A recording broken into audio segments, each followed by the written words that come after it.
both of them this guy, and he has been living 7 years van life or truck life, and 5 years in this one. It's 7.5 ton Ford Iveco cargo, 2002, 6.5 meter box by 2.5 wide and 2.5 high. And then I've got a sleeper cab, so it'll sleep 2 in double beds, and then I've got 2 bunk beds at the back or the front, and then I've got another bed behind the cab. So technically it'll sleep 5. That's the original tail lift, and then I made a canopy. So when I'm driving, that drops down, that lifts up. So from the back, it looks like a normal truck. I bought the double glazed squares and then made, because I wanted kind of wide, extra wide doors. Each one of those is about 900 wide. So it's 1.8 meters. And you made it from scratch? I made them from scratch. Oh, yeah. Nice. Yeah. Because it looks like reclaimed from some old cottage or something. Yeah, and I just wanted that. I wanted that kind of Crittall look, you know, the industrial warehouse look. With the thin bars in the middle. I've been living in my truck for 7 years. I thought it was going to be 6 months. It ended up 3 years. I was driving around Europe. Then came back. I had a flat in Bristol that I wasn't using, and I was so used to living in a van. I sold the flat, and then that money that I made, I bought this, and then I've done this up, and then I've been living in this for 5 years. So I've already had the mortgage. Didn't want to be paying a monthly bills with all the electric, as I was working a 9 to 5, and all the money that I was making I was spending on, you know, mortgage bills. There was hardly any left for me to live off, and I was living for, you know, for the weekends. So I got out of the 9 to 5 and I just decided to live in a van, and I've been doing it ever since. This I built because I wanted more space for the kitchen, so rather than having the oven over there, I've created this dividing wall, and then that sits into that space there. So I've got a long rectangular cupboard there, I've got a triangular cupboard there, and then more storage on the other side. This I bought as a 1 unit off Gumtree, and it was a dresser, so it had 3 windows, and then I butchered it, and then I've taken out the middle drawer, and then I put a drop Belfast sink in it, and then I've cut one of the drawers to put it on this, so that extends that side there just to fit the fridge. So that's a 60 centimeter fridge. All right. And then I've extended the worktop, and then I've taken those doors and put them there. This is something that I collected, that I had, you know, that I bought years ago, and it just fitted there nicely. And then I've put copper bars on it to stop things falling out. When I'm traveling, I just put a net over that just to keep everything closed. And that's from years of experience of having things falling out when you're driving. And you have drinking water filter as well? Yeah, drinking water filter under there, and then I've got normal tap water. There's underfloor heating under here, which I put in to go out to the Alps, and then I've got the log burner. Electric. It's electric, yeah. This is spare room. So I've got 2 bunk beds. I've used these for guests, and these they look small, but they're 5'10". Okay. A bit of a squeeze to get in, but. And then I've got... So they're single beds?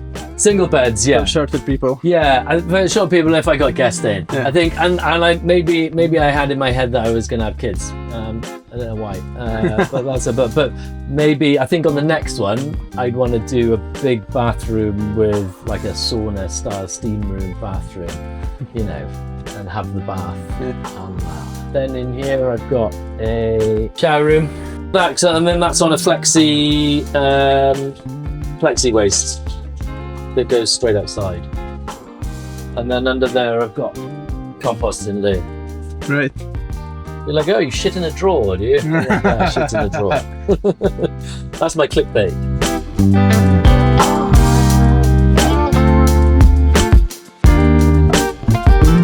And the room itself is, how big is it? 900 by 900. Nice. And it's like... yeah, so I've got a decent shower room, that's all waterproof. Yeah, it works well. I'll just show you now. Nice pressure. Yeah, it's good pressure. And then I put, this is an old fridge door that I've put up in the ceiling, and then those close up into blackout.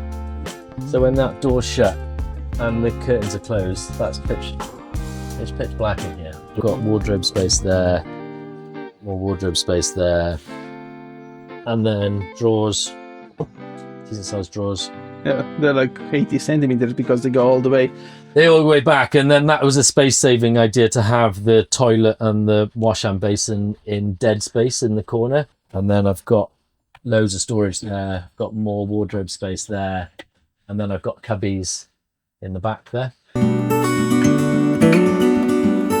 So I've been living in vans for God knows how long, and I was just fed up of making the bed every single day, the amount of time you lose in your life making a bed. So I built a drop-down bed. And this I built out of just a 4-point pulley system with an electric winch. And then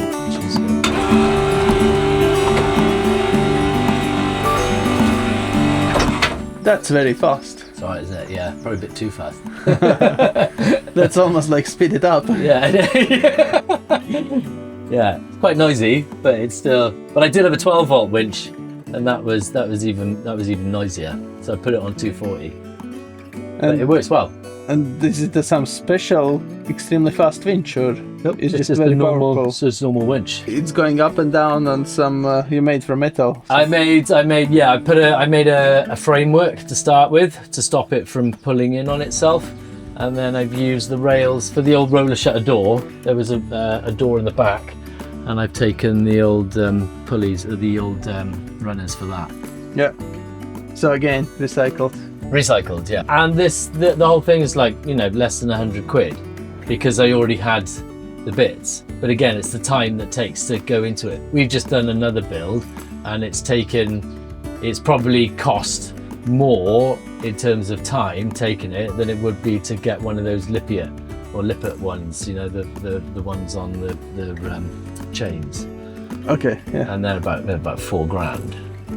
But for the time it takes to build it, you may as well have put an automated one. When I first built it, I thought I was going to have the step up there. I didn't think the bath would drop that far into between the chassis, but it has. And now I'm like 6'5". I'm 5'10", and then that's 6 foot. Yeah. No, not quite 6 foot.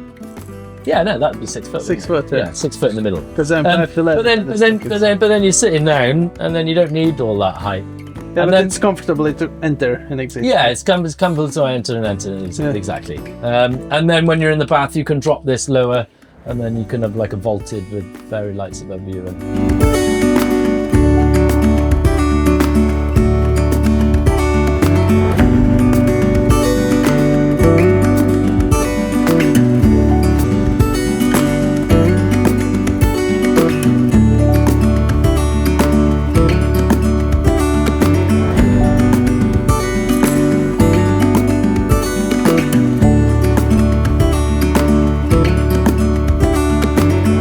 And it's actually jacuzzi, so...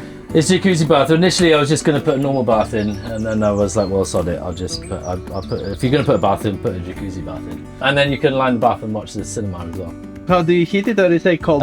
So if I've got I built a heater, which is 2 immersion heaters, so I can use logs and heat it that way. And I've connected the hot up to the tanks.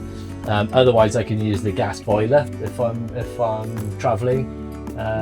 But I wouldn't carry water. I'd leave it empty and just fill up wherever I am. Right.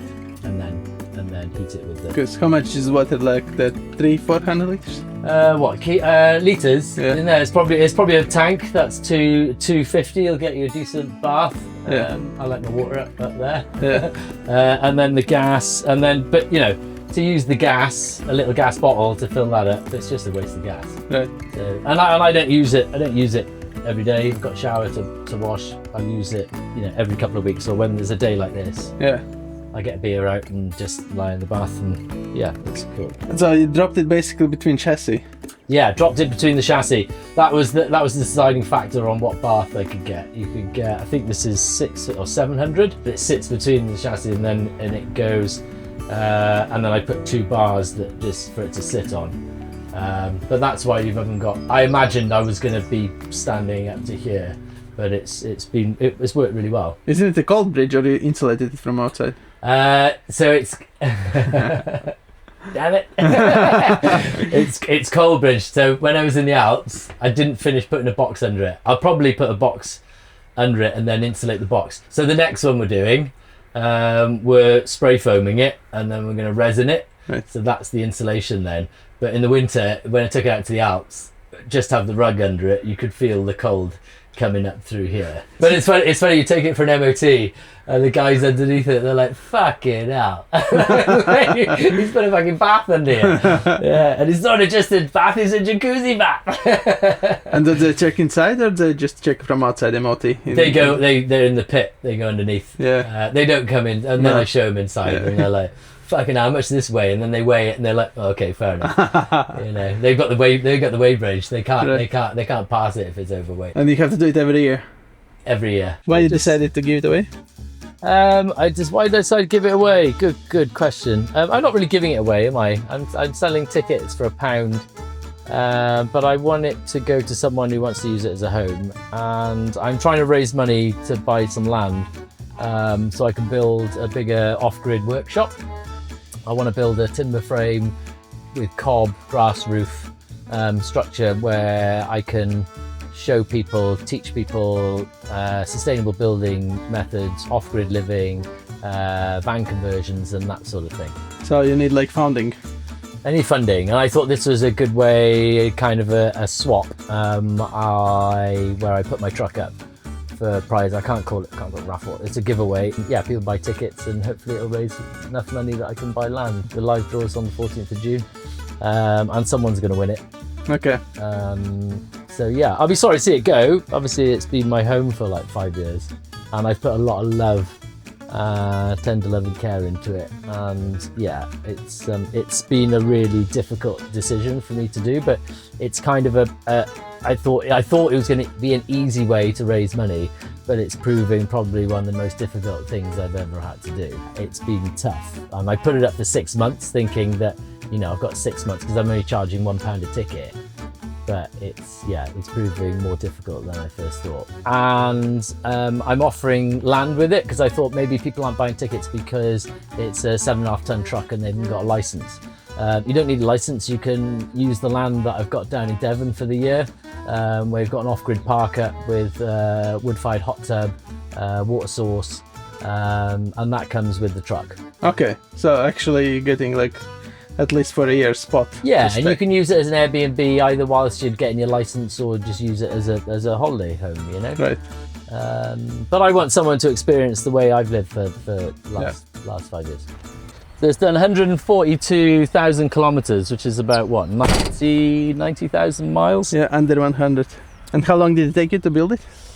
It only took me 12 weeks, but that was working 7 days a week. I built it in the second lockdown, with the plan to take it out to the Alps, which I did. And you Raptor painted? Yeah, so Raptor painted the cab, and then people think this is wood, but I've just vinyl wrapped it just to save on weight. People think because I'm using reclaimed recycled materials that it's going to be cheap, but the amount of time it takes me to reclaim the wooden floor, it takes weeks, and it works out probably like £1,000 a metre for me to make a floor, and so people think, oh, it's cheap materials. Well, they are reasonably. They're probably more expensive than you would buy a normal engineered wood floor, but it's the time that it takes to get it looking like that. You've got to put it over the track saw, you've got to put it over the table saw, then you've got to put it through the planer. There's so many bits of process. Put a tongue and groove on it, then you've got to finish it. There's so much work that people don't see how much work that goes in. You mentioned in how many weeks did you build it? In 12. But it was not the time when you were looking for stuff, really. No, it wasn't the time of looking for stuff. That's not including, exactly. Yeah. So it's not the time of me sourcing materials. I've collected all these materials over the years. All right, thanks for watching. The links to the giveaway and to Guy's YouTube I will leave in description below. Let us know what do you think about this build. I find it amazing, like the bed, the bath, everything in so tiny space. And see you in the next one. Cheers!